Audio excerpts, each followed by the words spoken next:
Contamos con la presencia del compañero Arturo Jiménez Pérez del Centro Colectivo de Estudios Carlos Giménez.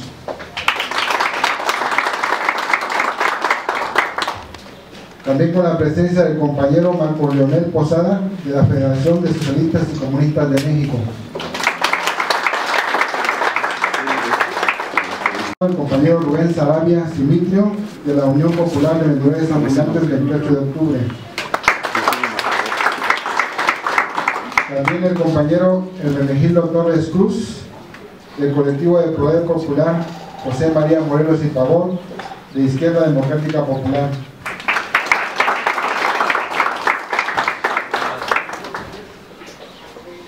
El compañero Miguel Ángel Sánchez del Centro de Estudios de Socialismo Científico.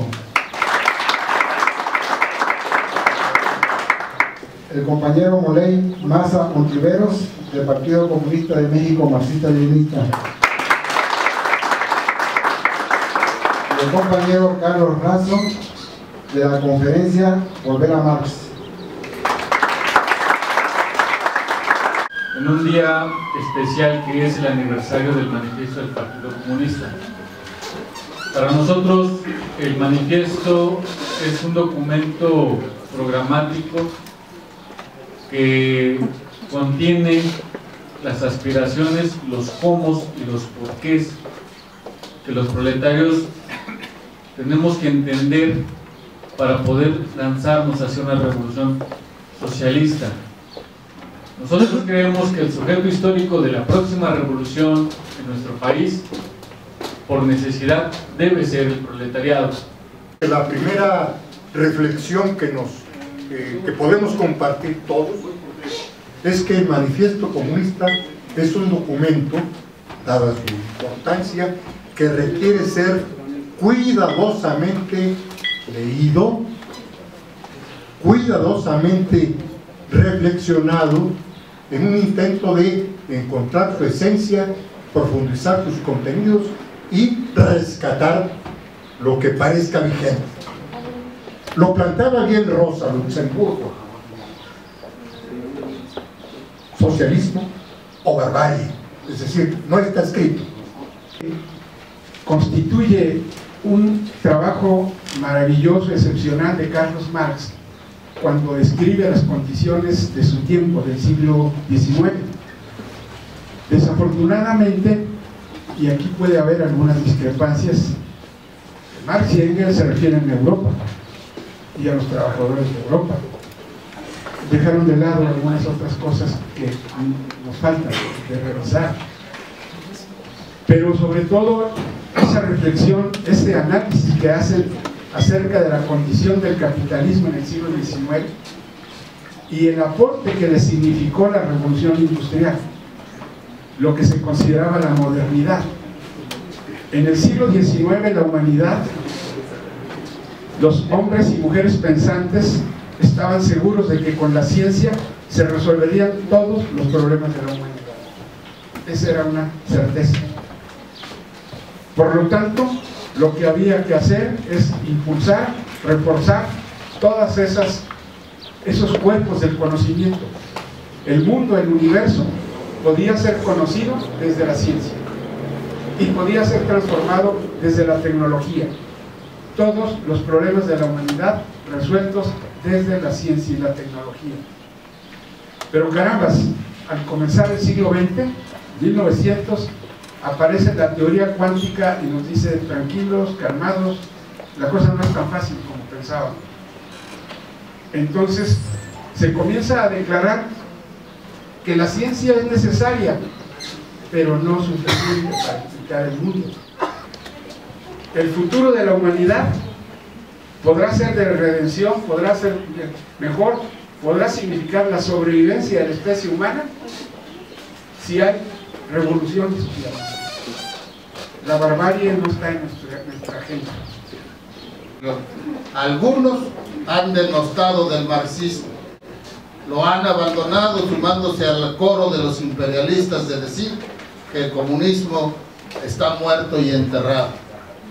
Otros lo plantean como si fuera un dogma religioso al que no hay que moverle ni una sola coma. Hay que hacerlo tal como está escrito, tal como está concebido, ignorando el desarrollo de la realidad. Y otros planteamos que urge hacer un balance de toda la experiencia de la revolución comunista, de todo el proceso y la experiencia de construcción del socialismo, para sacar las lecciones positivas y las lecciones negativas que nos permitan poner a la ciencia en la capacidad de conducir científicamente la nueva etapa de la revolución comunista. No es una aventura, no es el a ver qué sale. La revolución comunista es un acto científico y es nuestra responsabilidad asumirlo de esa manera. Y como comunistas mexicanos tenemos también que admitir que tenemos una enorme pobreza teórica, tenemos una enorme pobreza política y también tenemos una enorme desorganización y dispersión. En consecuencia, compañeros, tenemos que asumir esta responsabilidad. ¿Cómo llegó el marxismo revolucionario a México? ¿En lucha contra qué posiciones incorrectas se ha venido desarrollando? ¿De qué manera debemos aplicar en el país para hacer la revolución proletaria en México, sirviendo a la revolución proletaria mundial? ¿Necesitamos organizarnos para la revolución o para las elecciones? ¿Para la revolución o para la gestión y la negociación? Lo que planteará el marxismo en su nueva fase de existencia será la colectivización total de la actividad humana, tal y como existió en la comunidad primitiva, en donde la propiedad, la producción y el consumo eran de naturaleza colectiva. Su divisa será la recuperación de la naturaleza verdaderamente humana de la especie. La rehabilitación y actualización del marxismo-leninismo, una tarea ineludible para la realización de la próxima fase de la revolución socialista, implica necesariamente el rescate del manifiesto, de su destierro forzoso y su reincorporación a la teoría revolucionaria en el lugar que le corresponde, como el basamento de la actividad de propaganda, agitación y organización entre la clase obrera moderna y la intelectualidad pequeño burguesa radical de nuestros días, fundamento sobre el cual debe asentarse la nueva etapa de la Revolución Socialista Internacional, que comprende la titánica labor de reivindicación y desarrollo creador de la doctrina revolucionaria, la formación de partidos obreros y la liberación del movimiento obrero de la completa sujeción a la burguesía en que ahora se encuentra, con la finalidad de dotarlo de una conciencia y una organización revolucionaria. El texto que he leído es parte apretada y un tanto correteada de un libro que traemos, que es Vicisitudes Históricas del Manifiesto Comunista. En nombre de Gabriel Robledo Esparza, del Centro de Estudios del Socialismo Científico, agradezco la atención que me tuvieron. Buenas tardes.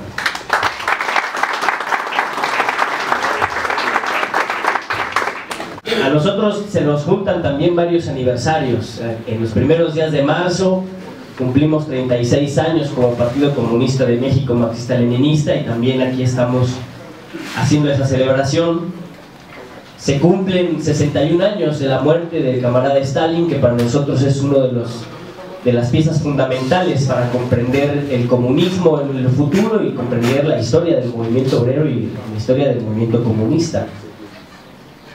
También en marzo, 18 de marzo, pues se cumplen años, 143 años, por allá de 1871, de la primera insurrección que toma el poder político por parte del proletariado, que es la Comuna de París, y le daría importantísimas enseñanzas a Marx, a Engels y a todos nosotros para ver cómo es eso de la dictadura del proletariado, ¿no?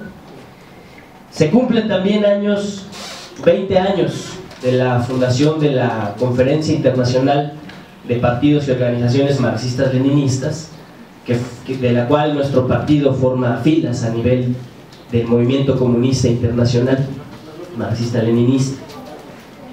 Y también hoy, 1 de marzo, eso es una adición del Frente Único y de la lucha de nuestros pueblos, pues un día como hoy, hace aproximadamente 6 años, fueron asesinados unos compañeros allá en Ecuador por las fuerzas militares de Colombia, los compañeros del núcleo de apoyo a las FARC-EP, que eran compañeros jóvenes de la universidad hacían trabajo de propaganda y fueron asesinados también un 1 de marzo. Incluso Marx está de acuerdo con la lucha, con conquistar la democracia. Quiere decir elecciones, quiere decir haz tu partido electoral. Así, de esa manera se atreven a atacar el manifiesto.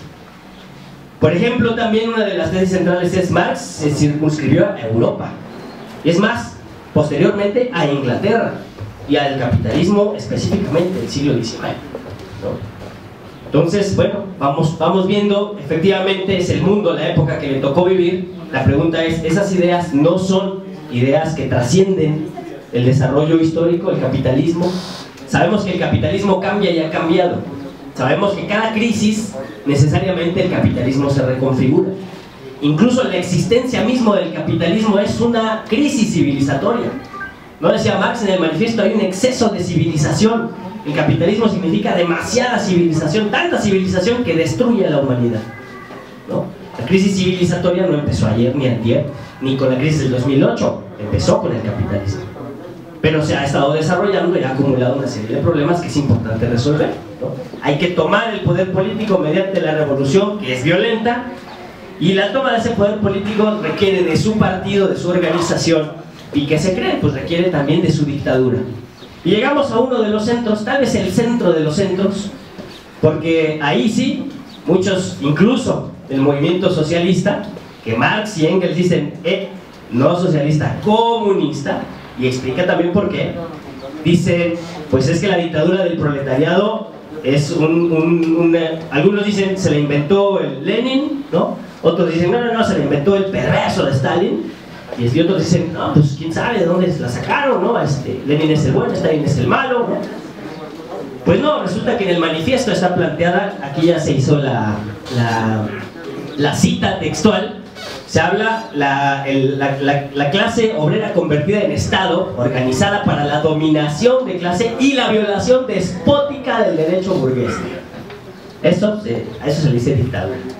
Textos después, ya Marx y Engels dicen, usan el concepto dictadura del proletariado, y cuando la Comuna de París da la sorpresa en marzo del 71 dicen, ahí la dictadura del proletariado. Posteriormente la humanidad daría otros ejemplos como el Soviet de Petrógrado, como la Revolución Soviética en el 17 y diferentes ejemplos más. Hoy en día eso es uno de los elementos fundamentales a discutir y a resolver, a plantear en la lucha cotidiana. El tema de la construcción del poder del proletariado, el tema de la construcción del soviet, el tema de la toma del poder, la destrucción del poder burgués y la instauración de la dictadura del proletariado. ¿Para qué esa dictadura? ¿Qué dice el intelectual burgués? Pues es que Marx odia a la burguesía y quiere matarla y por eso es una dictadura, ¿no? No, la dictadura es, como diría Stalin con el tema del Kulak, para desaparecer a la burguesía como clase. La dictadura requiere a una amplia democracia proletaria y una reducción de los derechos de la burguesía y de la propiedad privada. Y entonces requiere la construcción del socialismo. Y se plantea el socialismo como un proceso de transición hacia el comunismo.